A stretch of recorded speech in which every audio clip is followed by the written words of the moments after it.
Hi, it's Katrina. Number 10. The Petroglyphs of the Enchanted Valley. In the South American country of Chile, there is a place called Valle del Encanto, or the Enchanted Valley. It's a strange place, one filled with ancient petroglyphs, prehistoric fossils, and signs of curious and wonderful things. The valley is little more than a ravine cutting across the desert, containing shrubs, rocks, and dirt. It was once a walking trail for the Chilean indigenous people as they moved from the huge and sprawling Andes Mountains to the coast. Today, it's most popular with hikers and tourists. It's also a great place to visit if you'd like to see some weird alien rock art that nobody seems able to explain. Scattered across rocks in the Enchanted Valley are unique examples of pre-Columbian rock art. Somebody, thousands of years ago, drew alien heads with antennae on the stones. Scientists don't know what these beings represent. They almost look like drawings of humans, except that they have antennae sticking out like some kind of highly advanced robot. And if that's not strange enough, there are the indents in the stones. Some of the rocks not only feature weird drawings of potentially extraterrestrial beings, but they also have random holes. Each deep hole punched into the rock is about the size of a fist, and nobody's ever been able to confirm why or how the natives created them. Some say they were used for grinding corn. Others have guessed for ceremonies, but it's not clear. Number 9. The Tamil Bell. In 1836, a missionary named William Colenso discovered a broken bronze bell that was at the time being used as a pot for boiling potatoes. He found the mysterious artifact, what would come to be known as the Tamil Bell, near Whangarei in the northern region of New Zealand, being used by a Maori woman for cooking. What made the bell so strange and mysterious was that William identified an inscription running around its rim. The inscription was written in ancient Tamil and translates to Mohoyeden Buk's ship's bell. The script seems to suggest that the bell was already 500 years old when it was found, possibly from the Pandya dynasty of South India. This was a huge deal when it was discovered, because as far as Europeans were concerned, Australia and Polynesia, and indeed New Zealand, were all fairly new discoveries. The presence of a ship's bell from South India implies that seafarers from India discovered the lands of Oceania much earlier than Europeans. This posed yet another mystery. If the bell was really left behind by an Indian ship 500 years earlier, in the 12th or 13th century, why is there no mention of it anywhere? Tamil seafarers never wrote of any expeditions to unknown lands far to the south. It could have been a one-way trip. The ship may have reached New Zealand only to be stranded and the people killed. Others have speculated that the bell, although ancient, was not left in New Zealand 500 years ago. Instead, it may have been dropped by a more recent Portuguese vessel, or it could have washed up on shore as debris from an ancient shipwreck. Number 8. Golden airplanes. The Quimbaya artifacts look like golden airplanes. These ancient artifacts were found in Colombia and were crafted by the indigenous Quimbaya people at least 500 years ago. There isn't much known about the Quimbaya civilization other than that they lived on the western slopes of the Andes Mountains, starting roughly in the 1st century BC. They were hunters, but slowly evolved to plant crops, then branched into mining and goldsmithing. The civilization reached its peak starting in the 4th century AD, then continued to prosper until the Spanish arrived in the 16th century. The Spanish were quick to put an end to 1,500 years of culture and tradition. The Quimbaya were known for one thing specifically: their mastery of gold work. They made spectacular jewelry, amazing statues, and other works of art out of gold and copper. The strange Quimbaya artifacts were looted in the 1800s from the central Cauca Valley, but archaeologists aren't sure from exactly where. They most likely came from 2 lost tombs pillaged by tomb raiders, but nobody knows for sure. To many, some of the gold artifacts look like airplanes. There are 123 tiny gold objects, each no larger than 3 inches, and each one totally unique. Some researchers say they were only meant to be depictions of lizards and butterflies and other flying creatures from the jungle. But some also look like modern flying machines. Some would argue the artifacts look more like flying machines than they do insects. There is no way the Quimbaya would have ever seen an airplane unless they had somehow witnessed a glimpse into the future or had extraterrestrial visitors cruising through the atmosphere. For this reason, the artifacts will remain a mystery. Number 7. The Newark Holy Stones. David Wyrick allegedly discovered a set of artifacts in 1860 called the Newark Holy Stones. He found these stones within a cluster of ancient burial mounds in Ohio. And although the stones are highly controversial, and some don't believe they hold any historical value, they can still be found at the Humrick House Museum in Coshocton. The site where they were found definitely holds historical value, as it's one of the most important Native American Hopewell sites, occupied from between roughly 100 BC and 500 AD. The first of the stones is called the Keystone, and it was found inscribed with ancient Hebrew. The second stone is the Decalogue, a strange tablet that has the 10 Commandments from Exodus, also written in ancient Hebrew, and it also has the figure of Moses carved into it. The stones were taken for radiocarbon dating in 2014. Bradley Lepper from the Ohio History Connection dated one of the fragments as being from 85 AD, or just shy of 2,000 years old. That would fit nicely with the time that the Hopewell culture had been living where the artifacts were found. It would also help to confirm the lost tribes theory. The theory suggests an ancient tribe of Israelites crossed the sea and established a colony in Ohio thousands of years ago. On the flip side, experts have argued that David faked the artifacts because he was a steadfast supporter of the lost tribe theory. He wanted to make the theory a reality, and so he crafted the stones himself using materials that he stole from real archaeological sites. Number 6. Texas Man Tracks. The Paluxy River in Texas is a fantastic site known primarily for its dinosaur footprints. There are dinosaur tracks all over the riverbed left over from the Cretaceous period. One of the most famous is a sequence of tracks known as the Chase. The tracks show a group of sauropods being chased by a hungry Acrocanthosaurus, a massive carnivore that lived in Texas 113 million years ago. The carnivore was just as dangerous and terrifying as the T-Rex. But the most controversial discovery to ever come out of the Paluxy River was made in the early 1930s. Locals came across dinosaur footprints right beside human footprints, making it seem as if some species of human was walking alongside dinosaurs in prehistoric times. The prints became known as the man tracks and were popularized in 1939 by conspiracy theorists. These conspiracy groups claimed giant human beings lived at the same time as dinosaurs. Many of the tracks have already been proven fake. It turned out some locals had gotten together during the Great Depression and carved the tracks themselves. They were just trying to make money and bring more commerce to the area.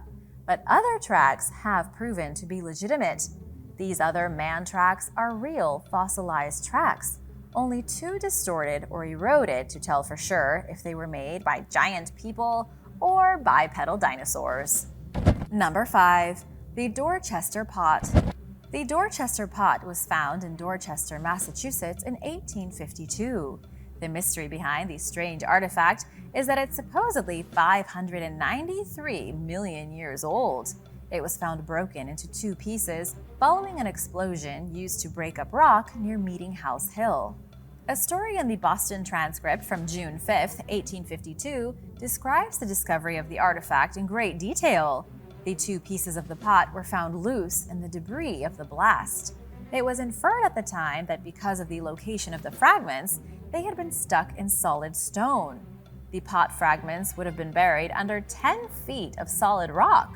The rock in which they were supposedly sealed accumulated between 570 and 593 million years ago at the bottom of what was once an ocean. It makes absolutely no sense that a small bell-shaped pot like a vase was stuck in such ancient rock. Some claim the pot is proof of creationism, while others say it's nothing but a Victorian-era candlestick. In all likelihood, it's possible that the candlestick got mixed up in the explosion somehow and perhaps wasn't physically stuck inside the rock at all. Still, it's an ongoing mystery that's never been fully confirmed as 500 million years old or not. Number 4. Roman Mexico.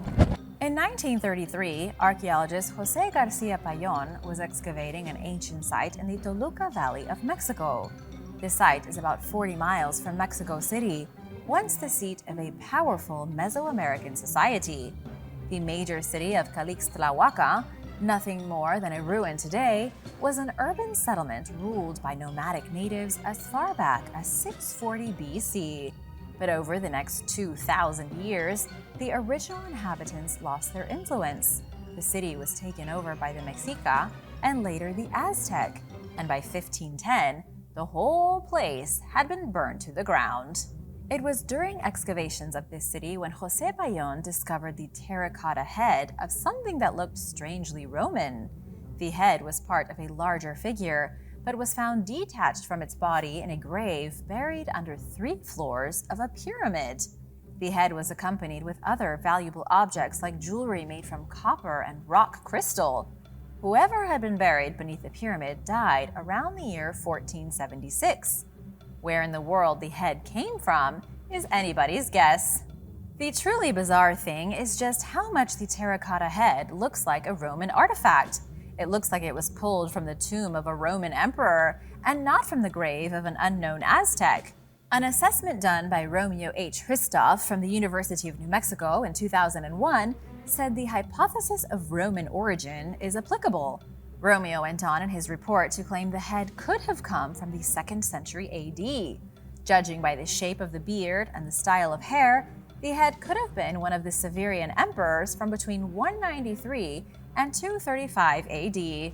Still, that doesn't answer the question of how the head traveled across the world and made it into an Aztec grave in the middle of a Mexican valley. It's left researchers scratching their heads for decades, and no one has any tangible theories. Number 3. Walking with Trilobites. In June 1968, William J. Meister was on an expedition 43 miles from Delta, Utah. He was with his wife and daughter, and their friends and 2 of their daughters. They were doing some amateur archaeology, looking for things like fossils and prehistoric ruins. They had already discovered a few trilobite fossils when suddenly William busted open a slab of rock and found a footprint. The rock cracked open like a book, revealing a set of obviously human tracks with the fossil of a trilobite in the middle. A trilobite is an extinct marine arthropod from the Paleozoic era. It was almost a perfect mold of someone wearing a sandal. What it looked like is that somebody had stepped on the trilobite, crushing it against their sandal and preserving it as an imprint. The strata in which these fossils were found is 500 million years old. That would suggest whoever walked here did so 500 million years before today. Nobody has ever been able to prove this, nor to really explain the artifact. In 1970, the footprint was used by Melvin A. Cook, a famous American chemist, as evidence against evolution. Most scientists have dismissed the track as nothing but nonsense. The trilobite fossil is certainly real, but the human print has mostly been dismissed as just a freak coincidence. Number 2. The Dropa Stones. The Dropa Stones are a collection of 716 circular stone discs which allegedly date back 12,000 years. What makes them truly remarkable, besides being incredibly old, is that they have tiny markings on them that look like hieroglyphics. Each disc is about 1 foot in diameter, and each one has a pair of grooves. These grooves form spirals from the center of the disc to its outer edge. Nobody has any idea what the spirals could possibly mean, or what the Dropa Stones even are. The mysterious discovery took place in 1938 on the border of China and Tibet. A Chinese professor named Chi Pu Te came across a series of graves. The graves were bizarre because the skeletons only measured a maximum of about 4 feet tall and had peculiarly shaped heads. Nearby, the archaeologists found a cave system with strange rock art showing figures with unnaturally shaped heads. The rock was also engraved with representations of the sun, moon, and stars. Deeper inside the cave, the Dropa Stones were found like a bunch of discarded pieces of machinery. These days, the Dropa Stones are mostly considered a hoax. Nothing about them has ever made it into official scientific records, meaning nothing about them has ever been explained. The prevailing yet highly controversial theory is that these stones tell the story of a group of people who crashed their spaceship and met the Dropa indigenous group. Then they lived with them up until they died. The strange men from space were incredibly short, and they were buried in the cave along with scraps of their crashed ship. Number 1. The Dogo Figures. The Dogo figurines appear to be depictions of ancient astronauts, mysterious beings that came down from the sky thousands of years ago. The Dogo figurines are a collection of small statues that were made during the final years of the Japanese Jomon period, which lasted from between 14,000 to 400 BC. The strange figurines have unnatural characteristics that make them look as though they're wearing some kind of spacesuit. The body is bulky, just like a modern astronaut in their spacesuit. They also appear to have helmets on, kind of like the old diving helmets with the big circular window in the middle. The only difference is that there are 2 windows, looking like massive eyeballs that are far too large for the head itself. If they are supposed to be eyes, they are disproportionate in relation to the body. Some have interpreted the Dogo figures as representations of ancient gods. Experts at the Metropolitan Museum of Art suggest the bulky bodies of the statues represent pregnancy, and that the figures were associated with fertility and ancient rituals. But if this were true, it's strange that the Dogo figurines stopped being produced 2,400 years ago. When Japan moved into the next historical period, the Yayoi period, the Dogo figurines vanished. Thanks for watching! Which of these mysterious artifacts shocked you the most? Let me know in the comments below, and be sure to subscribe and come back soon for more videos like these. Bye!